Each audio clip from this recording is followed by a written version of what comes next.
¿Y cómo te llamas? Domitila. ¿Cuántos años tienes? 9. Domitilia is 9 years old and she cannot smile. Her muscles are too weak. She is the face of hunger in Guatemala, which has one of the highest rates of malnutrition in the world.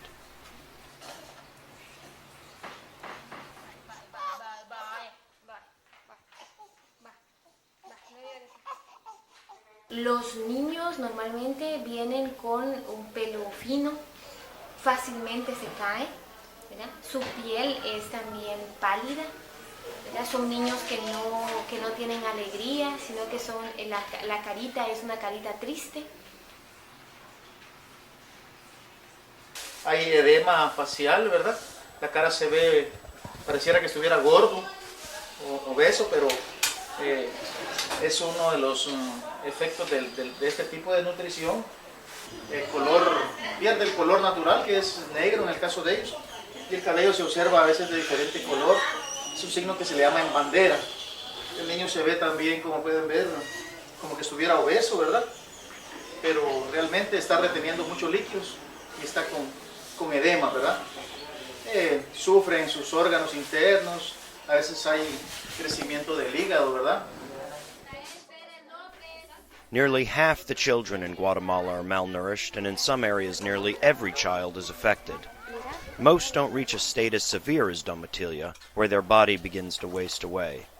Instead, they have a more insidious problem, known as chronic malnutrition, which means that while they are getting enough calories, the food they eat is severely lacking in vitamins and protein.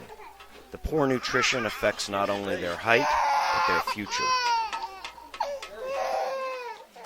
We have concentrations of prevalence of malnutrition, chronic malnutrition in children as high as 90% in some municipalities. And this is unbelievable. This is so dramatic that you can really get very easily into despair, that nothing can be done. More than 2 million Guatemalans live in extreme poverty, and officials warn that mounting economic pressures mean that many may not be able to feed themselves in the coming months.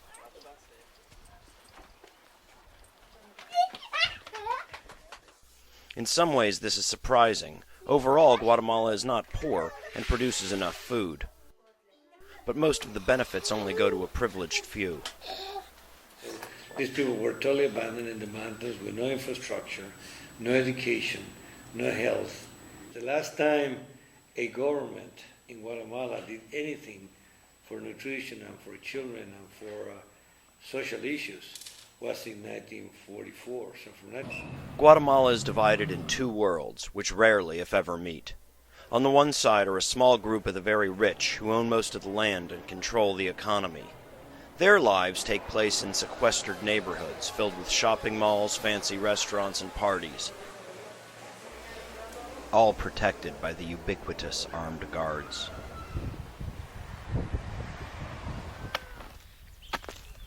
The other world is made up of large swaths of the very poor, more than half the population, most of whom are indigenous people working as subsistence farmers. They live in isolated villages without electricity, sewage, or clean water. Educational levels are among the worst in Latin America, and access to health care is negligible. Diarrhea and infections are rampant. Many of the poorest villages were at the center of the 36-year Civil War, which only ended in 1996. Now, with mounting pressure from the global economic crisis and climate change, health officials are warning that hundreds of thousands of people may not be able to feed themselves in the coming months.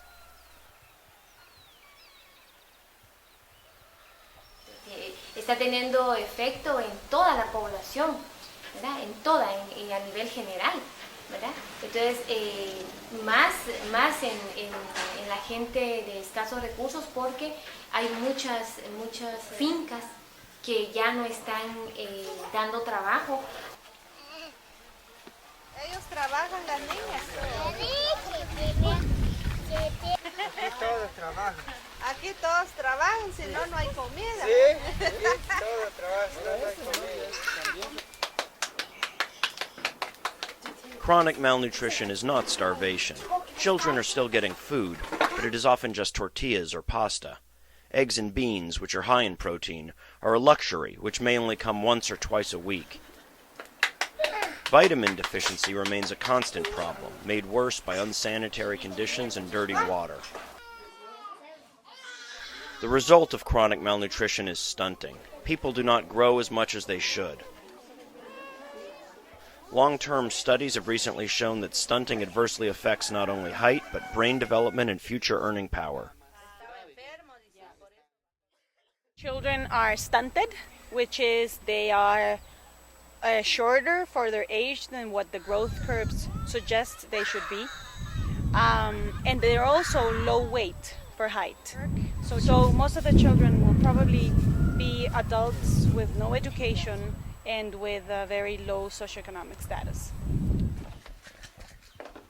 It's very difficult to make them understand that being short and being low weight is a health problem. Usually they believe it when kids start getting diarrhea, chronic diarrhea, or acute respiratory infections, and they're in and out of the health post every day because of sickness. Then they worry. But just on a normal day, they don't really believe that's a problem.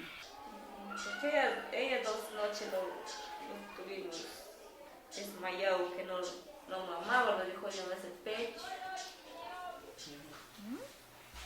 In the worst cases, like Suseli and Israel, the problems of hunger are painfully visible. But for most children suffering from chronic malnutrition, the symptoms are often hidden.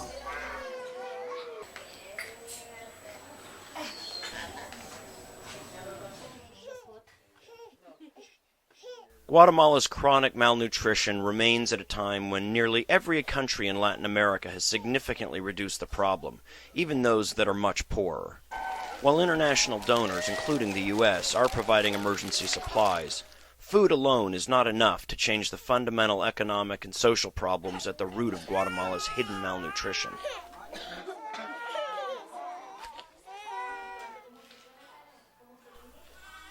Domitilia was lucky.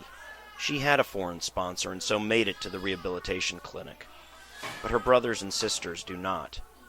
They are still waiting.